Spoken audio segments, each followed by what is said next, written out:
So Isak's on strike. God, tell us something we didn't know, Craig Howe. But I tell you what, during all of this, there is one bloke that I am so happy is at our football club. Time's gone on, there's been a sort of an acceptance that this is the squad and we've got to make the best of the situation. That's always been my train of thought. Whatever situation you're in, you've got to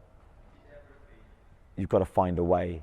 Yeah, that was Eddie Howe doing the inevitable answering questions on Isak because he's got to do this sort of media work before the season starts. And in that way, I feel so sorry for him because he knows what he's walking into. And the man hates press conferences at the best of times. But honestly, my respect for this man could not be any higher. In a world where managers leave all the time, they spit the dummies out the pram, they make statements. Remember Rafa Benitez playing games with the media for Mike Ashley? Rightly so at the time, may I add. Even the likes of Big Ange recently for Spurs before he got booted, kicking off with any journalist who questioned him. Bloke has just handled himself so well over the last couple of years in so many scenarios. Last summer, selling the likes of Elliot Anderson, you know he didn't want to at all because of daft PSR. No money to spend for 3 windows, and he still navigates Newcastle to a Champions League place and our first cup in 70 years. And this is what winds me up with this Alexander Isak saga. The likes of him, who has treated Alexander Isak like gold, trusting him as a sign in the first place, having to come out and deal with his squad, rebuild his squad over in Korea and Singapore, and really regroup the players and deal